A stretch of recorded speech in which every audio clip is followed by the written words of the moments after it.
what is up, guys? It is Thunderstruck115, and today I have got the first episode in what is probably going to be many videos where I take an in-depth look at this particular Call of Duty Zombies map and I review it. Now, the reason why I'm doing this is because I'm pretty sure y'all are getting sick of gameplay, and I need something that doesn't require a lot of editing, considering my PC's hard drive is still down and I'm using a shitty laptop. This way is really just my voiceover stitched together with some gameplay of the map I'm reviewing.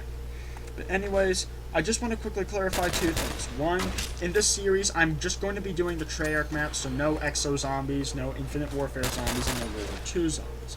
Of course, after I'm done reviewing all the Treyarch maps, if I feel like it, or if there's enough demand for it, I might go back and do those episodes as well, but that's going to be in the distant future, and it's not a guarantee.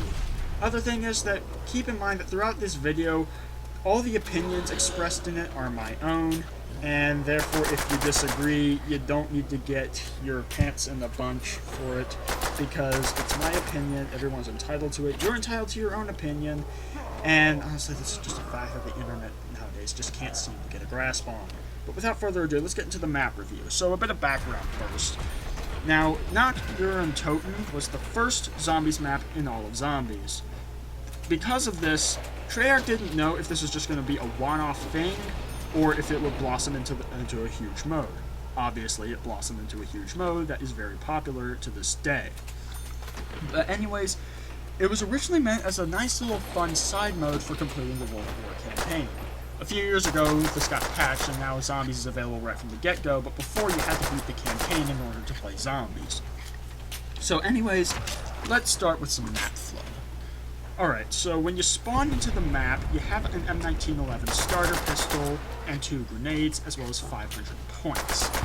You start in this little corridor-like room, though there is some room to move around, that has 5 repairable barriers that the zombies can enter in. When the zombies spawn in, they will rise out of the ground, and they will come and to attack the barriers to enter the map, so that they can attack you.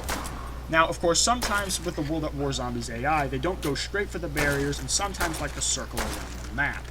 Now, of course, the problem with this is that while I get that it was supposed to make things creepier and a bit more challenging and confusing as to where the zombies was coming from, it kind of did slow down the gameplay, especially considering the low movement speeds of the zombies in the early rounds, as well as how far the actual spawns are from the barriers.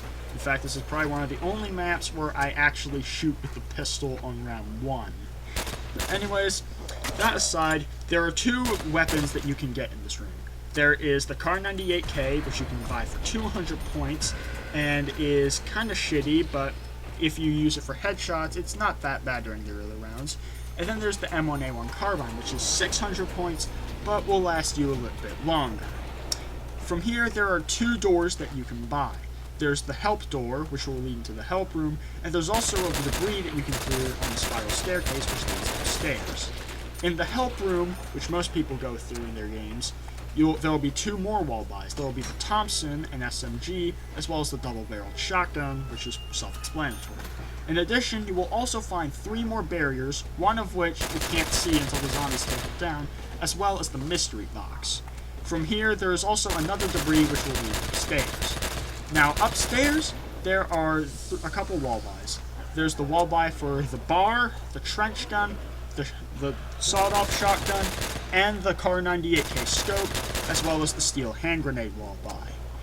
There's not much up here, but generally it is used to survive and camp in the later rounds. Now, let's talk about some of the mechanics and innovations that were made. Now, since this is the first Zombies map, you can technically argue that everything in this map is an innovation, so I'll just go ahead and list them off. First, there's wall weapons. Whenever you see a little chalk drawing, you go up to it, you can hold X to buy the weapon for a set amount of points that will never change, and you will be guaranteed to get that weapon. If you want to keep using it but you run out of ammo, you can return to that location and hold X to spend half the amount that you paid for the weapon to refill the ammo for it. This works for every wall bar. In addition, there's also the mystery box, which was added in this map. Basically, you go up to it, you get 950 points, and you spin it, and it'll give you a random weapon. This can be good and bad, depending on how you look at it. It's good because some of the most powerful weapons in the game are locked behind this, such as LMGs with ray gun. However, you have just as good of a chance of getting a good weapon as you do of getting a shitty weapon, such as a Gewehr, a Kar 98, or even the Springfield. This creates a nice balance because it's a little risk reward. If you want something that's surefire to be good against the zombies, you can get a low weapon, but it's probably not going to be as effective as some guns that you can only get in the box. Therefore, you have to risk your points because you might get something bad, but at the same time you can get something amazing, which will help you immensely. It should also be noted that you can't purchase ammo for box guns unless they also appear on the wall. A couple other things that were added in this map were repairable barricades. When the zombies spawn in, they go for the barricades to get entry into the map before they can go after you and attack you. But this makes it so that you can repair the barricades to slow down the zombies, which nowadays isn't really all that useful, but back in the days of World at War, this was essential to your survival, because they couldn't just rip them fast in like half a second like they do nowadays. In addition, they also introduced 4 power-ups that you could get from the zombies. They were max ammo, nuke, double points, and insta-kill.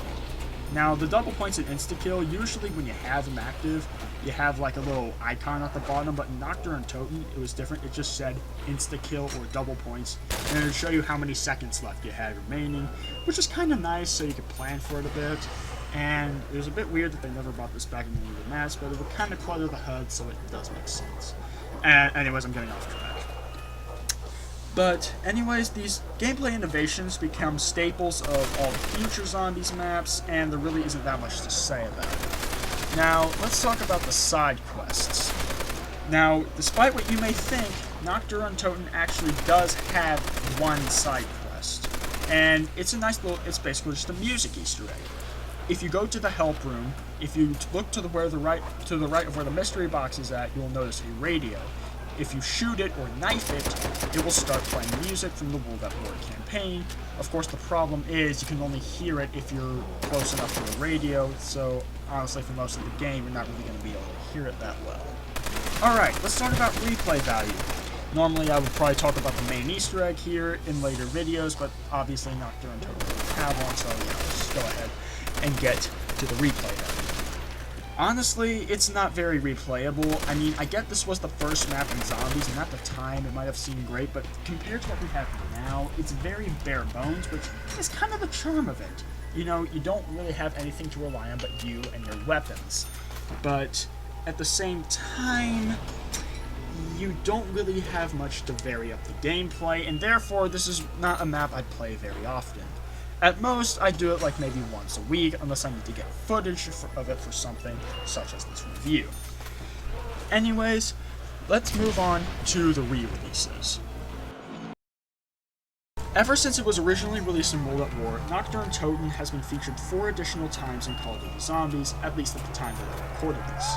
The first time was when it was remastered in Black Ops 1 as a part of DLC 4, along with the rest of the World at War maps, and was released alongside the map Moon. In this remaster, it generally tries to stay true to the original World at War feel, though it does have a few noticeable changes. The first of which is the fact that you start with the Black Ops 1 M1911 instead of the World at War 1, but honestly it doesn't really change much because the only difference is that the Black Ops 1 reloads faster. In addition, all guns in the box are from Black Ops 1 instead of from World at War. The Molotovs have been replaced with the Monkey Bombs, and they've also added the Thunder Gun to the box as well.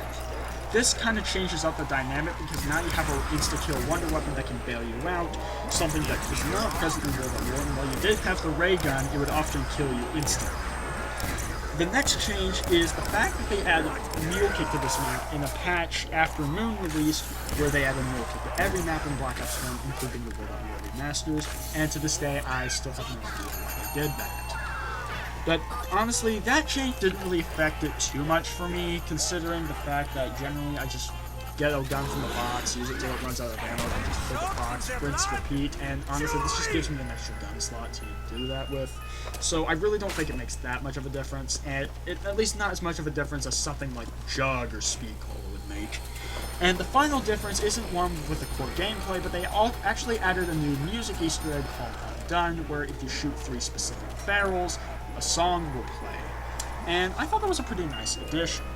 Okay, the second time Nacht Der Untoten was refeatured was in the map Transit in Black Ops 2, where it didn't really do much. You could only be in the spawn room. It was out in the middle of a cornfield where honestly most games would go there anyways. And all it did was all it served was as a place for a jetpack. But honestly, other than that, I also really didn't go. The third time it was featured was in Black Ops 3 as a part of the map Revelations. It served as the central hub for that map, containing the Jug perk, the build table, challenge modes, as well as portals to all other sections of the map. The fourth time that Nacht Der Untoten was refeatured in Call of Duty Zombies was as part of the Zombies Chronicles DLC for Black Ops 3. The Zombies Chronicles version changed a lot about Nacht Der Untoten. Now, Mule Kick, the Thunder Gun, and Monkey Mount, as well as the Undone Easter egg, have still been retained in the Black Ops 3 version. However, in addition to these changes, Black Ops 3 also made it so all the guns, including wall and box guns, are from Black Ops 3, and they didn't keep anything from War or Black Ops 1, with the exception of a few classic guns that you can get. In addition, Gobble guns have also been added. There's a machine called Spawn and a machine. This allows you to do things such as attack, which is not possible with this reviews such as wall power, plate power, and bulk power. In fact, these things to get double actions really removes a lot of you can get to whatever is possible in previous versions, unless you have the flamethrower in the war version. In addition to these changes, you can also get perks via a Butler's machine on the second floor. This offers every perk in Black Ops 3 with the exception of a and also get Mule Kick from the room because the actual machine is on the first floor. But other than that, any perk you want, you can get as long as RNGesus favors you and without points. This, again, also removes a lot of the difficulty from Nacht Der Untoten, because the zombies can now take 5 hits to down you if you have a Jug or something, and this makes the map a lot easier. But to be fair, the Black Ops 3 zombie AI is much more aggressive than the previous games, so this might balance this out somewhat.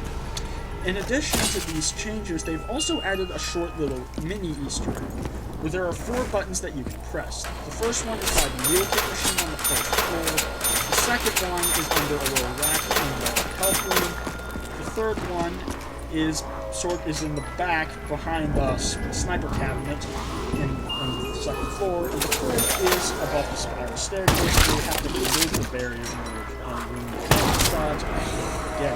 This will cause a Samantha doll to spawn on the ground. Holding X on it will trigger a little hide-and-seek sequence. If you find the Samantha doll, shoot it and move to another location. Do this a few times, and Samantha will return to its position, spinning and playing the music. Next, give your box ammo as well as music. I think this was a pretty nice addition, especially considering being able to use it. This was a nice little thing. Now, I don't really begrudge Black Ops 3 Nacht Der Untoten at all, because I actually found it a lot of fun, and due to actually having it first, I actually have replayed that, which is something the previous versions severely lacked. And I have a lot of fond memories of me and my brother playing split-screen co-op on Black Ops 3 Nacht, just sharing this. And to be quite honest, I actually like the Black Ops 3 version the most of this. So I still do like the versions for the better aspects. Okay, now let me get to my final thoughts on this one. Nacht Der Untoten was a good start to what is going to be a great mode in Call of Duty. Of course, the thing is, this map is really dated and it shows, and it does detract from its replay value. But nevertheless, there is some value to be had in some bare-bones survival. But I wouldn't really play this more than once a week. And therefore, I have to give this map rating a 4 out of 10. because of this. And I know some of the classic World at War fans will probably hate me for this, but I mean, just try to play Nacht Der Untoten straight for every day for a week, and you'll probably just want to blow your brains out. No offense. But yeah, but this map is good in moderation. And yeah, so anyways, I hope you enjoyed this video. If you did, make sure you hit the like button and subscribe for more. And also tell me if this is something you'd like to see in the future. And if you want me to do a particular map next, then you can comment down below.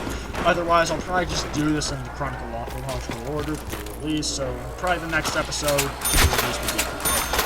But anyways, that's it. Peace!